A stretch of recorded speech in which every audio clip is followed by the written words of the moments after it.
कुलकर्णी साहेब, तुमच्या नेतृत्वाखाली मी अपेक्षा व्यक्त करून जाईन की 2029ला या धाराशिव जिल्ह्यामध्ये सगळेचे सगळे आमदार आणि खासदार हे भारतीय जनता पक्षाचेच असले पाहिजे या दृष्टिकोनातून आपण वाटचाल सुरू करू। आणि त्यासाठी लागणारी जी ताकद आदरणीय देवेंद्र फडणवीस साहेब तर आपल्याला देतच आहे। एवढे कर्तबगार मुख्यमंत्री आपल्याला लाभले की कार्यकर्ते म्हणून आपल्याला निश्चित पद्धतीने बळ भेटत आहे, नाहीतर उघाड डीपीडीसीची यादी रद्द झाली नाही। मुख्यमंत्र्यांचा प्रत्येक गोष्टीवर कसं लक्ष आहे, म्हणजे राज्याचे मुख्यमंत्री आहेत पण माझ्या धाराशिव जिल्ह्याच्या कार्यकर्त्यांवर, भारतीय जनता पक्षाच्या कार्यकर्त्यांवर अन्याय होतोय म्हणून डीपीडीसीची यादी रद्द केली आणि खऱ्या अर्थाने तुम्हाला ताकद दिली, ह्याला देवेंद्र फडणवीस म्हणतात।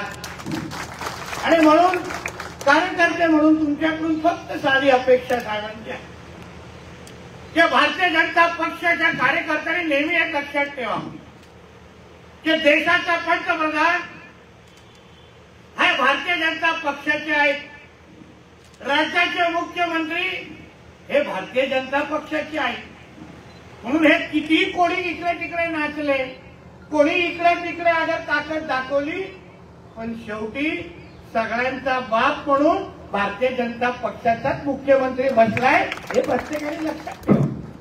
म्हणून किती इकडे तिकडे फिरून दे, 4 दिवसाची चांदणी आहे, कळेल घालून टप्प्याटप्प्याने काय होणार आहे आणि शेवटी मग कळेल की भारतीय जनता पक्षाच्या वाकडे जाणं हे आम्हाला परवडणार नाही, ते हळू टप्प्याटप्प्याने कळेल।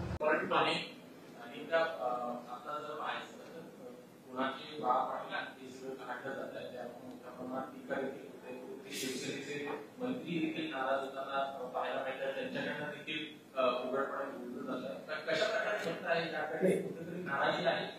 कोणाचाही बाप काढणं हे चुकीचं आहे। त्यामुळे मी देखील संबंधित मंत्र्यांशी चर्चा केलेली आहे।